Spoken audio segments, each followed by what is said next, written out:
Hello বন্ধুরা, তোমরা সবাই কেমন আছো? আমি Mousu, welcome back to our channel Sonu Mousu blog. তো নতুন একটা ভিডিও নিয়ে চলে এলাম। টাইটেল থাম্বনেল দেখে নিশ্চয়ই বুঝেই গেছো আজকের ভিডিওটা কি নিয়ে হতে চলেছে।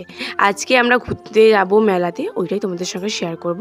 সকাল থেকে উঠে পড়েছি, এই দেখো মা এখানে নাড়ু খাচ্ছিল, বলছে তুই খাবি? আমি বললাম না, কারণ আমার নাড়ু খেতে অতটাও ভালো লাগে না, আমার মিষ্টির কোনো জিনিস আমার ভালো লাগে না। তাই ভাবলাম আমি সকালে কি খাবো, সবাই তো খেয়ে নিয়েছে। আর তারপর ভাবলাম না, একটু পাস্তা ছিল, আমি পাস্তাটা রান্না করে নিই। প্রথমেই এসে আমি পাস্তাটাকে সেদ্ধ করে নিয়েছি আর তারপর কড়াইতে তেল দিয়ে দিয়েছি। পাস্তাটা আমি আমার নিজের মতোই বানিয়ে নিই। বাড়িতে যেসব সবজি আছে সেসব সবজি দিয়ে আমি ভালো করে বানিয়ে নিই। এই ধরো গাজর দিতাম বা ক্যাপসিকাম থাকলে ক্যাপসিকাম দিতাম, বাট গাজর আর ক্যাপসিকাম ছিল না, তাই ভাবলাম পেঁয়াজ আর টমেটো দিয়েই করে নিই। বাট টেস্টটা দারুণ হয়েছিল। এরকম বাড়িতে থাকা ইনগ্রিডিয়েন্টস দিয়েও খুব সুন্দর রান্না করা যায় পাস্তা। আমি আমার নিজের মতো রান্না করছি, আমি যেভাবে রান্না করে খাই ওইটাই তোমাদের সঙ্গে শেয়ার করছি। প্রথমেই কড়াইতে রসুন দিলাম, পেঁয়াজ দিলাম, তারপর টমেটো দিয়ে দিলাম আর তারপরে পাস্তাটা দিয়ে দিলাম যেটা সেদ্ধ করে রেখেছিলাম। ওটা দেওয়ার পর ভালো করে এখন নাড়াচাড়া করে নিচ্ছি। একটু নাড়াচাড়া করার পর স্বাদ মতন লবণ দিলাম আর তারপর হলুদ দিলাম। এইটাতে ডিমও দেওয়া যায়, কিন্তু আজকে ছিল বৃহস্পতিবার, আমাদের বাড়িতে বৃহস্পতিবার ডিম খাওয়া হবে না, ওই জন্য আমি ডিম দিইনি। নাহলে ডিমও দেওয়া যেত, নাহলে ডিম দিতাম, আগে ডিমটা ভেজে নিয়ে তারপর এটার উপরে দিয়ে দিতাম। এই দেখো ভালো করে এখন নাড়াচাড়া করে নিচ্ছি। আমি হলুদটা দিয়ে দেওয়ার পর লঙ্কা গুঁড়ো দিয়েছিলাম। হালকা লঙ্কা গুঁড়ো দিলে কি হয়, ঝাল ঝাল হবে, ভালো হবে টেস্টি। আর তারপরে দিলাম সস দেওয়ার পর জল দিয়ে দিলাম। জলটা দেওয়ার পর ভালো একটু মাখিয়ে নিলাম। মাখিয়ে নিয়ে ঢাকা দিয়ে কিছুক্ষণ রেখে, জাস্ট একটুখানি ঢাকা দিতে হবে, তারপর খুলে দেখবে কি সুন্দর দেখতে হয়ে গেছে আর খেতে টেস্টও খুব ভালো হবে। শেষে একটু জিরে গুঁড়ো ছিল, জিরে গুঁড়ো দিয়ে নামিয়ে নিলেই রেডি বাস পাস্তা। আমি যেভাবে খাই সেভাবেই তোমাদের সঙ্গে শেয়ার করলাম। তোমাদের কেমন লাগলো আর তোমাদের কার কার পাস্তা খেতে ভালো লাগে অবশ্যই কমেন্ট করে জানিও। তারপর থেকে আমি আর কোনো ক্লিপ নেইনি। এটা ছিল সন্ধেবেলা যখন আমরা বেরোবো মেলাতে। এই দেখো এই শাড়িটা আমি পরবো, তোমাদের তার জন্য দেখিয়ে দিচ্ছি শাড়িটা কি সুন্দর না। এর আগেও আমি এই শাড়িটা পরেছি, এটা পরে আমি ব্লগ করেছি। তো চলো এখন রেডি হয়ে আসছি। এই দেখো আমি একদম ফুল রেডি। কেমন লাগছে আমাকে অবশ্যই তোমরা কমেন্ট করে জানিও। একদম সিম্পল সেজেছি কারণ খুব গরম ছিল। আমি বলছি না, একদম দরকার নেই আর মেকআপ করা তো দূরের কথা, জাস্ট একটা লিপস্টিক লাগিয়েছি, আইলাইনার বা কাজলও লাগাইনি। আমি বলছি না, এই গরমে আমার কিচ্ছু ভালো লাগছিল না। আর হ্যাঁ, তোমাদের বলে দিই মেলাটা কিসের জন্য হচ্ছে। আমাদের আলিপুর বাজারে বিশ্বকর্মা পুজো উপলক্ষে মেলাটা হচ্ছে, ওই মেলাতেই আমরা সবাই মিলে গিয়েছিলাম। এই দেখো তখন কিন্তু বাজারও বসেছিল আর ওই মাঝখান দিয়ে আমরা এখন যাচ্ছি বিশ্বকর্মা ঠাকুরের কাছে। তো চলো এখন যাই। এই দেখো বৌদি দিদি সবাই মিলে একসঙ্গে আমরা গেছিলাম।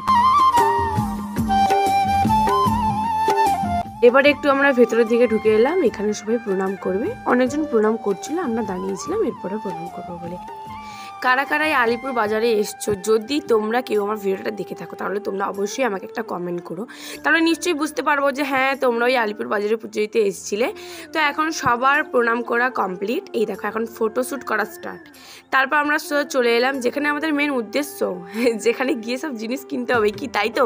হ্যাঁ, বাড়ির পাশেই পুজোটা হচ্ছিলো। আমরা তারপর দিন হয়তো আমরা আবার যাবো, বাট প্রথম দিন গিয়েছি মানে ঢুকতেই হবে, জিনিস কিনতেই হবে, দেখতেই হবে কি কি এসছে। সবাই এখন সব কিছু কিনতে ব্যস্ত। আর এইখানে বড় জেঠিমার সঙ্গে দেখা হয়ে গেছিলো আমাদের, তাই এখানে সবাই দাঁড়িয়ে কথা বলছিল। তারপর একটা কানের দুলের দোকানে এলো, বৌদি দিবোন সবাই মিলে কানের দুল নিল আর আমি একটা জিনিস নিয়েছিলাম। চলো বাড়িতে গিয়ে তোমাদের ওটা দেখাবো। তারপর সোজা চলে আসি ফুচকার দোকানে। ফুচকা খেয়ে সোজা চলে যাই খিচুড়ি নিতে। আমাদের এইখানে প্রসাদ হিসেবে খিচুড়িটাই দেওয়া হয়। খিচুড়িটা জাস্ট দারুণ টেস্ট হয়, সত্যি কথা। আমরা এখন খিচুড়ি নিয়ে নিয়েছি সবাই মিলে আর আমরা খাচ্ছিলাম ওইখানে দাঁড়িয়ে দাঁড়িয়ে। তারপর ভাবলাম না, চলো নিয়েই যাই বাড়িতে। বাবাও নিশ্চয়ই খেয়ে চলে গেছে, মা আসেনি আজকে, কালকে আসবে। তারপর এখানে আর একটা দিদিকে খুঁজছিলাম বাড়ি যাবো বলে। এখন খিচুড়ি নেওয়া হয়ে গেছে, সব কিছু হয়ে গেছে, এবার বাড়ি যেতে হবে। আর আমারও খুব গরম লাগছে, মুখটা দেখে বুঝতে পারবে খুব গরম লাগছিল আমাকে। আমরা এসেছিলাম অনেকেই, জেঠিমা এসেছিল, জেঠিমার মা এসেছিল, মানে দিদা এসেছিল, আর এই যে দিদি বোন বৌদি আর আমি দাঁড়িয়েছি, আরও একটা দিদি এসেছিল, মোট অনেকেই এসেছিল।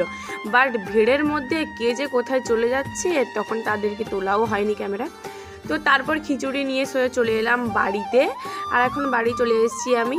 তারপর খিচুড়িটা রেখে ভাবলাম এখন শাড়িটা চেঞ্জ করে নিই। ও হ্যাঁ, তোমাদের একটা জিনিস দেখাবো বলছিলাম না, যেটা আমি নিয়েছিলাম।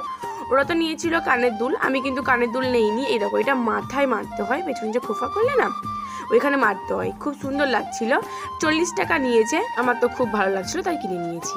আর এখন আমি ড্রেসটা চেঞ্জ করে নিলাম। উফ শান্তি এবারে। আমার না মানে গরমকালে শাড়ি পরলে প্রচুর গরম লাগে, আমার একটু মানে কষ্ট হয় শাড়ি পরলে।